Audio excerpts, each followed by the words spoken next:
Assalamualaikum warahmatullahi wabarakatuh. Perkenalkan, saya Fian Rohman, NIM 7211419125 dari Rombel Akuntansi Internasional 2019. Kali ini kita akan membahas proyek web 9, formulir dan laporan basis data. Nah, yang pertama, basis data textbook. Basis data textbook terdiri atas 4 tabel yang saling berhubungan antara satu dengan yang lainnya karena memiliki nilai yang sama. Tabel dan field datanya ditampilkan pada figur P9.1. Field dari berbagai tabel dapat dikombinasikan jika terdapat nilai-nilai yang sama antara dua tabel.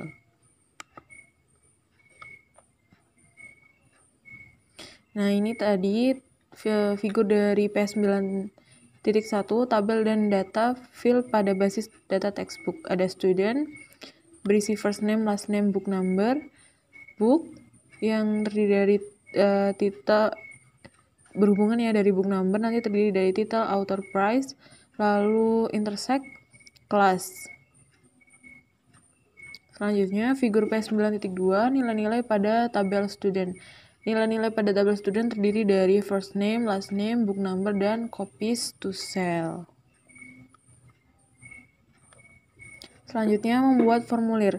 Kita dapat menggunakan formulir untuk memasukkan data ke dalam sebuah tabel. Formulir bukan hanya memudahkan entry data, tetapi juga menampilkan catatan dari tabel satu demi satu karena sebuah tabel basis data dapat berisikan banyak catatan. Menampilkan satu demi satu catatan dapat memudahkan pengguna untuk melihat catatan tersebut. Selain untuk melihat data dengan lebih mudah dan entry data, formulir dapat digunakan untuk menguji nilai yang dimasukkan dan menolak nilai yang salah. Dalam basis data textbook, nomor buku harus memiliki nilai kurang dari 1000 dan peraturan tersebut harus diletakkan dalam desain formulir.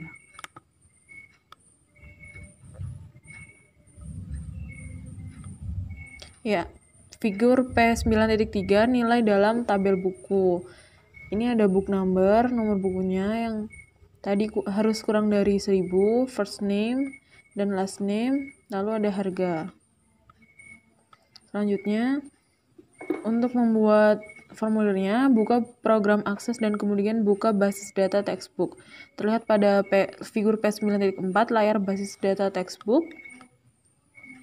Lalu, untuk membuat formulir, create form by using wizard. Lalu akan muncul kotak dialog seperti ini. Kita masukkan tabels atau queriesnya, tabel book, lalu kita pindahkan field ini ke field yang kita inginkan. Lalu next. Nih ya, kita lalu yang student kita pindahkan juga.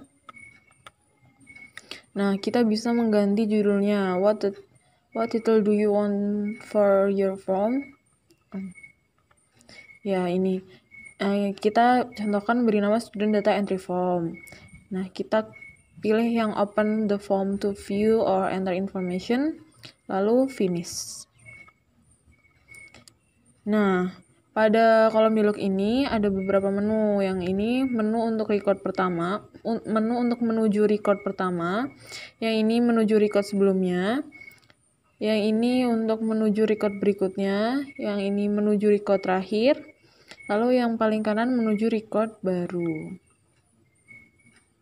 Ini merupakan formulir yang dihasilkan untuk data siswa. Nah, buku yang dijual harus berjumlah 10 atau kurang. Ini merupakan ketentuan ya dari informasi. Lalu untuk mendesainnya, untuk mengatur tata letaknya, kita bisa pilih perintah view, lalu design view. Tampilannya akan seperti ini. Nah, untuk mengubah properti data field data bisa dipilih properties.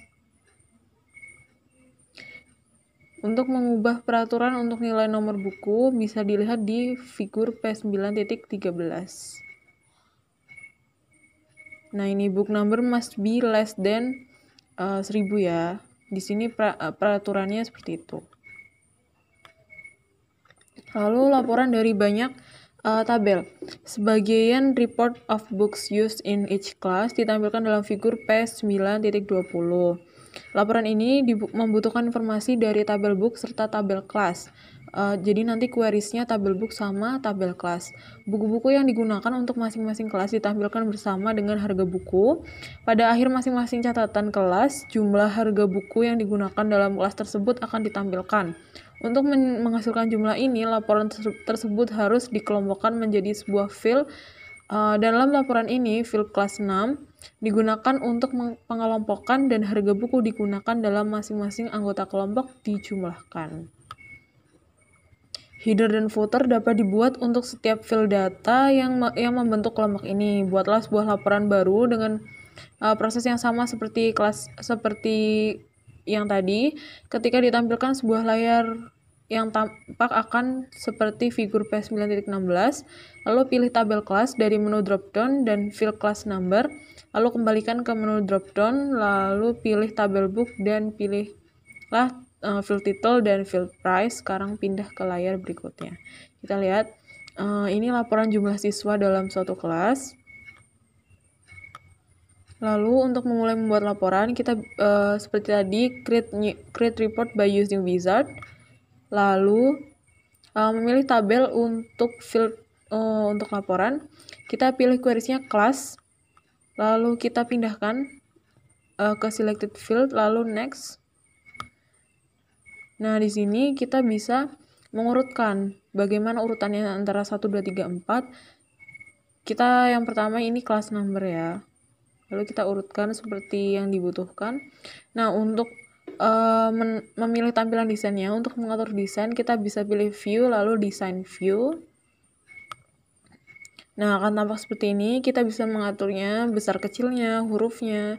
Di sini ada pilihan hurufnya, nanti size hurufnya, bold atau italic, underline, dan warnanya ada di pengaturan ini.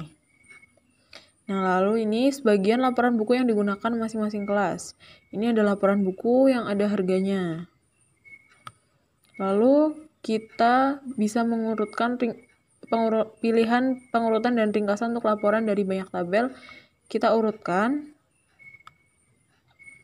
Lalu untuk harga tadi di ketentuan adalah jumlah yang ditampilkan. Berarti harga jumlah kita centang yang sum, detail and summary, kita klik, lalu OK. Nah, di sini akan ada muncul sumnya, jumlahnya.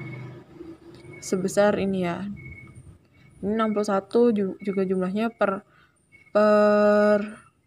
subnya itu 61. Nah, tampilan desain laporan buku yang digunakan untuk masing-masing kelas. Untuk menampilkan desain seperti ini sama, klik view, lalu design view. Kita bisa atur desainnya. Sudah selesai. Terima kasih atas perhatiannya. Semoga bermanfaat. Mohon maaf atas segala kekurangan. Wassalamualaikum warahmatullahi wabarakatuh.